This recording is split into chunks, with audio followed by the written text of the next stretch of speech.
नमस्कार दोस्तों, चलिए जान लेते हैं देश दुनिया की ताजा और महत्वपूर्ण खबरों को। लेकिन उससे पहले वीडियो को लाइक शेयर जरूर करें।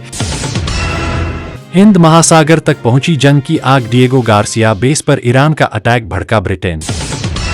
ईरान के हमले से दहला इजरायल, परमाणु प्लांट वाले शहर पर दागी मिसाइलें, 100 से ज्यादा लोग घायल। ईरान के पास 2000 किलोमीटर रेंज की मिसाइल फिर 4000 किलोमीटर दूर कैसे दागा, डिएगो गार्सिया पर अटैक से खुला राज।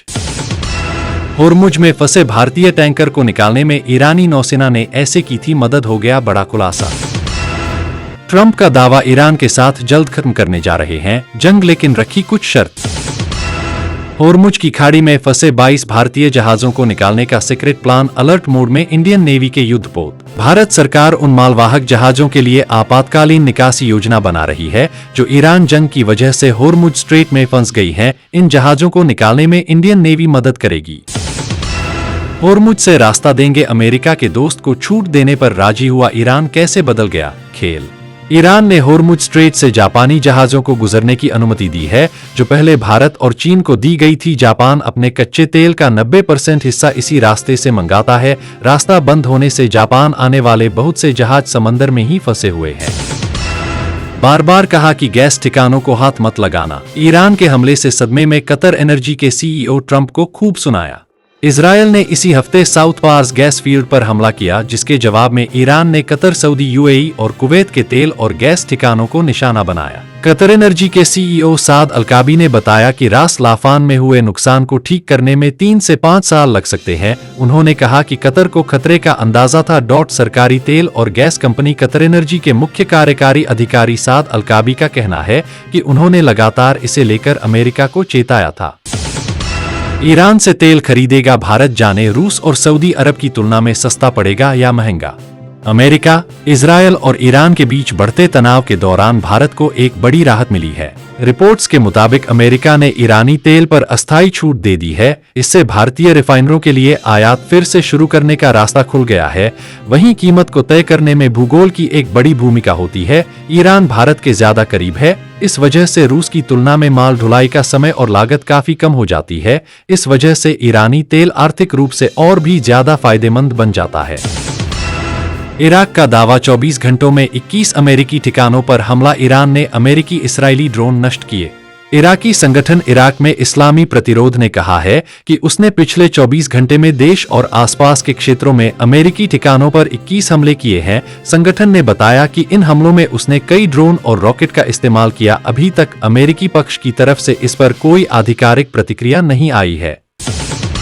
ईरान में अपनी सेना उतारने की तैयारी में अमेरिका, रिपोर्ट में दावा, हजारों मरीन पहले ही हो चुके रवाना। पश्चिम एशिया में जारी जंग के बीच अमेरिका की एक बड़ी तैयारी सामने आई है। रिपोर्ट्स के मुताबिक डोनाल्ड ट्रंप के फैसले से पहले अमेरिकी रक्षा मंत्रालय, पेंटागन, ईरान में अमेरिकी सेना भेजने की योजना तैयार है। हालांकि फिलहाल सरकार ने साफ किया है कि सेना भेजने का कोई अंतिम फैसला नहीं हुआ है, लेकिन हालात तेजी से बदल रहे हैं। मीडिया रिपोर्ट पर भड़के ट्रंप, ईरान युद्ध पर बोले, समय से पहले हासिल किए लक्ष्य दावों को पूरी तरह बताया गलत। पश्चिम एशिया में जारी जंग के बीच डोनाल्ड ट्रंप ने इस युद्ध को लेकर किए जा रहे दावों पर कड़ी नाराजगी जताई है। उन्होंने कहा कि ईरान पूरी तरह कमजोर हो चुका है। ट्रंप के मुताबिक ईरान की सैन्य ताकत खत्म हो गई है, जबकि रिपोर्ट्स इसके उलट तस्वीर दिखा रही हैं। होर्मुज पर 48 घंटे का अल्टीमेटम, ट्रंप की ईरान को नई धमकी, नहीं माना तो पावर प्लांट तबाह करने की दी चेतावनी।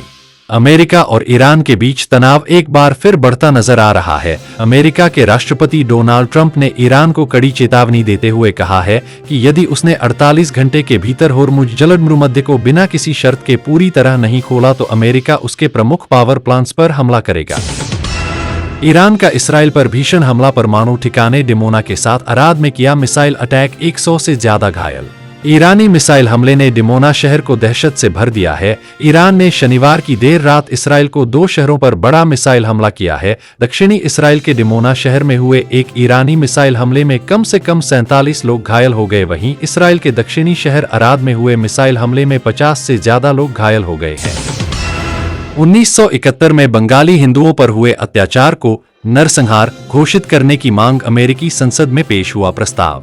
अमेरिकी सांसद ग्रेग लैंसमैन ने 1971 में पाकिस्तानी सेना की क्रूरता को नरसंहार घोषित करने के लिए प्रस्ताव पेश किया है। इसमें बंगाली हिंदुओं पर हुए अत्याचारों, हत्याओं और महिलाओं के साथ हिंसा का जिक्र है। प्रस्ताव में राष्ट्रपति से इन घटनाओं को आधिकारिक तौर पर मानवता के खिलाफ अपराध मानने की अपील की गई है।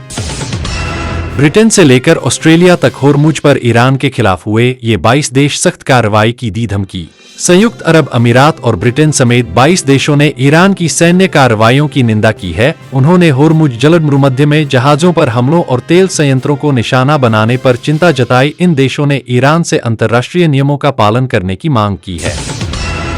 आज की खबरों में बस इतना ही। इसी के साथ हमारी वीडियो को ज्यादा से ज्यादा अपने दोस्तों में शेयर करें और कमेंट बॉक्स में जरूर बताएं कि आप हमारी खबर को किस राज्य, जिले और शहर से देख रहे हैं।